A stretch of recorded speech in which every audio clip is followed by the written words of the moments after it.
There is a town in Nevada that had 12,000 people in it. Saloons, an opera house, a newspaper, a red light district that ran 3 blocks long, a stock exchange, hotels with chandeliers, a school with 200 children in it. Today there are 9 people. 9. And most of them are there because they have nowhere else to go. The town is called Rhyolite, and what happened to it happened to hundreds of places just like it across the American West. Not slowly, not gradually. Not the way cities usually decline over generations, across decades, quietly. These towns didn't fade. They were gutted. In some cases, they were gone inside of 2 years. We have a mythology about the West that's built on building. The pioneer spirit, the settler, the man who came out of nothing and made something. And that's a real story. It happened, and it was brutal and remarkable in equal measure. But there's another story nobody tells, which is the story of the unmaking. The speed at which everything a community had built could be stripped away, piece by piece, until all that was left was a shell in the desert with the wind moving through it. That's the story we're telling today. To understand why these towns disappeared, you have to understand why they appeared in the first place. Almost every ghost town in the American West was built on one thing, a single resource: silver, gold, copper, coal, sometimes timber, sometimes a railroad junction that made geographic sense for exactly 1 decade and then didn't anymore. The town existed because the resource existed. And the relationship between them was not complicated. When the resource was there, everything was there. When it wasn't, nothing was. The first wave of mass disappearance came out of the silver and gold booms of the 1850s and 1860s. A strike would be announced, sometimes by a newspaper, sometimes by word of mouth, that moved faster than any newspaper ever could, and men would move. Hundreds of them, then thousands. They didn't wait for infrastructure. They didn't wait for roads or government or any of the things that normally come before a town. They came first and built the town around themselves. Within months of a major strike, a fully functional economy could appear in the middle of absolute nowhere. Merchants followed the miners because miners needed supplies. Saloon keepers followed the merchants because men with cash needed somewhere to spend it. Doctors and dentists and lawyers and gamblers and prostitutes and preachers and school teachers all followed for the same basic reason. Where there were people with money and needs, there was business. Bodie, California; Leadville, Colorado; Virginia City, Nevada; Tombstone, Arizona. These were not small camps. These were cities. Real cities with real populations and real economic output. Tombstone had more people in 1882 than the city of Los Angeles. Let that sit for a moment. And then the silver ran out. It was never a question of if, it was always only a question of when. The men who worked the mines understood this better than anyone. The rock they were pulling out of the ground was finite. When the grade dropped, when the ore coming out of the earth stopped being rich enough to be worth processing, the math changed. The whole calculation shifted. And the moment the calculation shifted, the town started dying. Not always instantly. Some towns fought it. Some diversified, tried to find a second act, tried to bring in cattle ranching or agriculture or some other industry that might sustain what silver had built.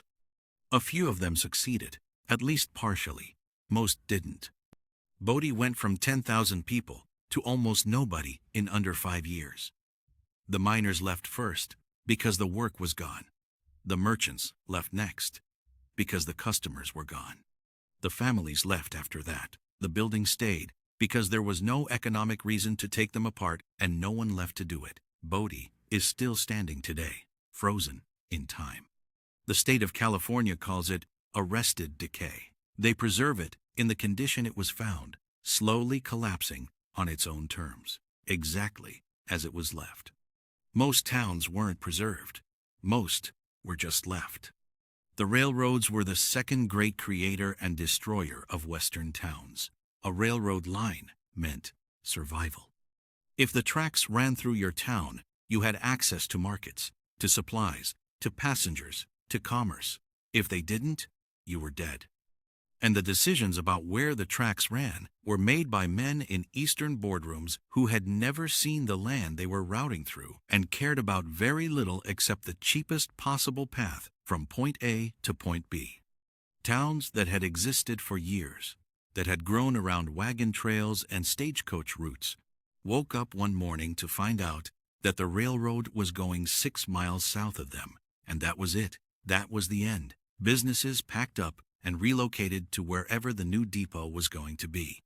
Sometimes an entire town would physically move buildings, lifted off their foundations, set on wheels, dragged across the plain to the new site. It sounds almost comical until you understand what was at stake. Centralia, Kansas. Buffalo Gap, South Dakota. Julesburg, Colorado. Julesburg moved 3 times in 3 years, following the railroad as the route was finalized. The town itself was not fixed to a place. The town was fixed to the tracks. And when the tracks were rerouted, or when the railroad decided that a certain junction was no longer necessary, towns that had been built around those depots simply evaporated. The depot closed. The trains stopped stopping, and within a year, there was nothing left. There's a pattern that repeats itself so many times in the records of ghost towns that it starts to feel almost scripted. The boom, the peak. The first signs of decline that everyone notices but nobody wants to say out loud. The businesses that leave quietly, no announcement, just one morning the storefront is empty. The newspaper that shuts down. The school that consolidates with the next town over because there aren't enough children left to fill a classroom. The church that locks its doors. And then the houses. When the people who are leaving can take their houses with them, they do. Wooden structures in the West were often built to be moved. They were not attached to foundations in any permanent way. When a family decided to go, they could disassemble the house in a day and load it onto a wagon. The lumber was valuable. The nails were valuable. Nothing was wasted if it could be carried. What got left behind was what couldn't be moved. The brick buildings, the stone walls, the bank that had been built to project permanence and now projected only emptiness, the jail. The church with the bell tower. Germ, Arizona had 15,000 people at its peak. It sat on the side of a steep mountain in central Arizona, built around a copper mine that produced more than $1 billion worth of ore over its lifetime. The town was so steep that buildings on one street were level with the rooftops of the buildings on the street below them. When the copper market collapsed in 1932 and the mine slowed to almost nothing, the people started leaving. By 1950, fewer than 50 people remained. What happened next was unusual. Jerome didn't disappear completely.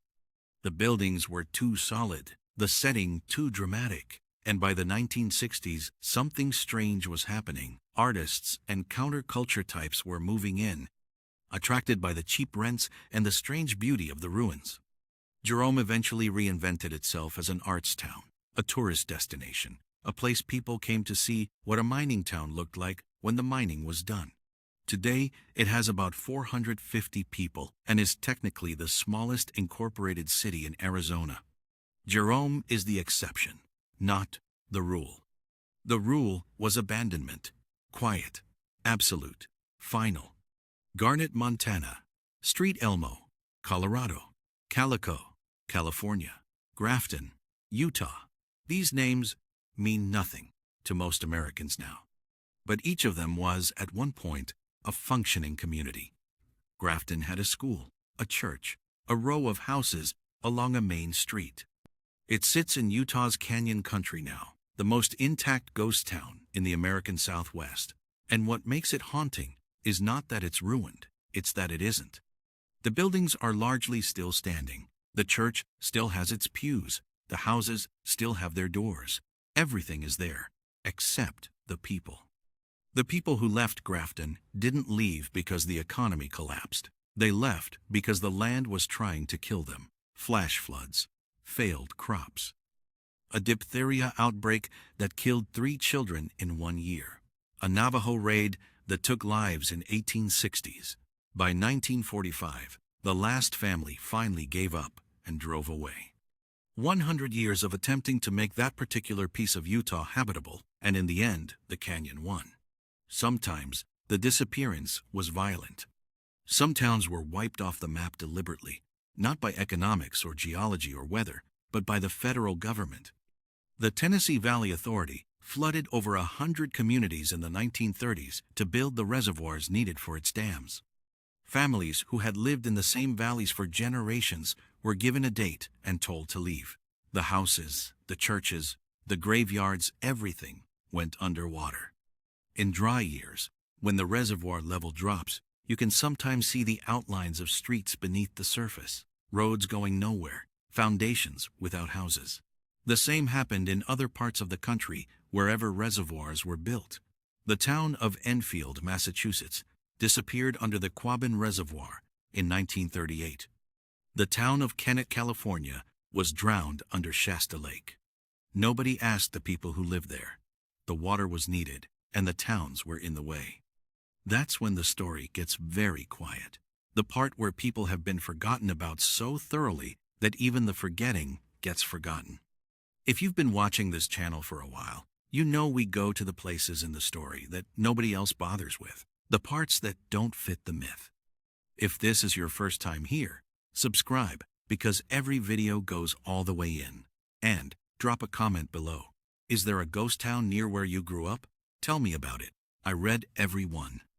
The mining towns of the West have a particular kind of silence that people who visit them describe in almost identical terms. Too quiet, wrong quiet. Not the quiet of wilderness, where there are still birds and wind and the sounds of living things. Something else. The quiet of a place that was supposed to have sound and doesn't.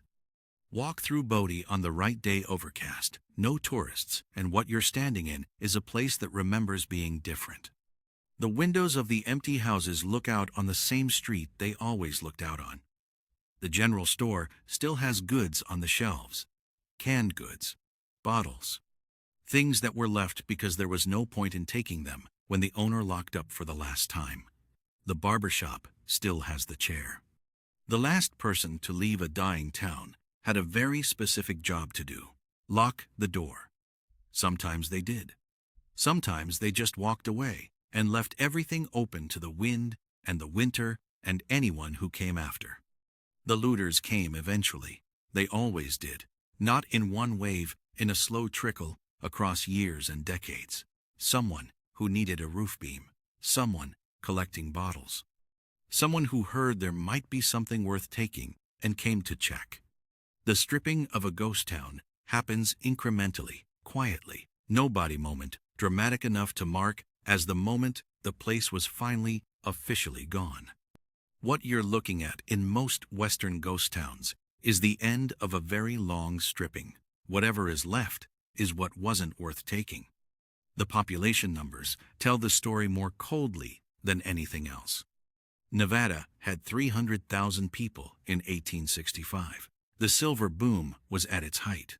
The camps and towns and cities of the Comstock Lode were producing wealth that shocked the entire country. By 1920, Nevada had 77,000 people, less than a third of what it had been 55 years earlier. The mines had given out. The towns had given out. And most of the people had simply gone somewhere else. Somewhere else was always the answer. The American West was built by people who were already going somewhere else when they stopped. The cowboy leaving Missouri. The miner leaving a played-out camp for a new strike 200 miles east.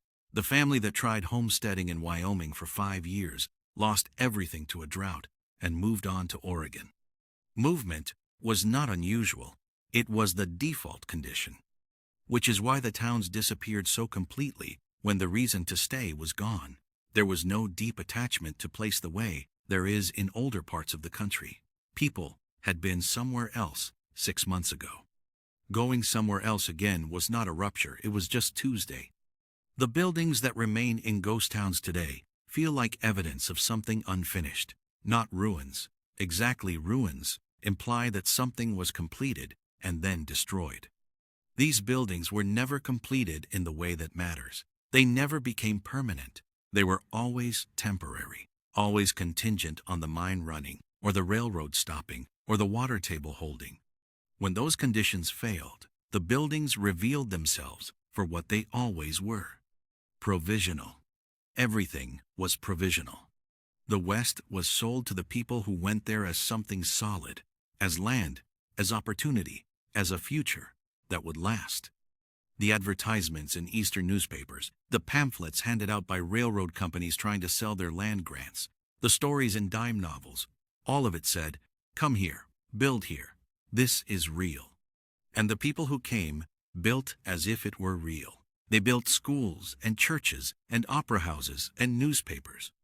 They named streets and established governments and elected mayors and tried to create the full apparatus of permanent civilization in places where the geological and economic reality was that nothing could be permanent. Most of them knew, on some level. The miners knew better than anyone. You don't work underground pulling ore out of a mountain without understanding that the mountain is finite. But understanding that a thing will end and being ready for when it ends are two different things. The families that built houses, that put down roots, that enrolled their children in school and planted kitchen gardens they built for a permanence that the land was never going to give them. What's left is scattered across the American West in every direction. 3,000 ghost towns in the United States by most estimates. Some of them are just names on old maps, the physical structures gone completely. Some are a single standing wall. Some are as intact as Bodhi, arrested midlife, the clocks still on the mantelpieces.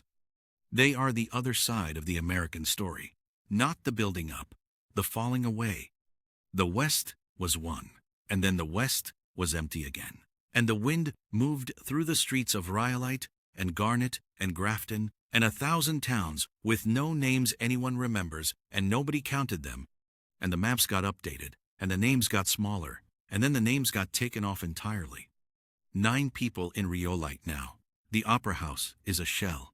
The bank is a shell. The school, where 200 children sat, is 4 standing walls and a floor full of broken glass. The mountain is still there. It was always going to be there last.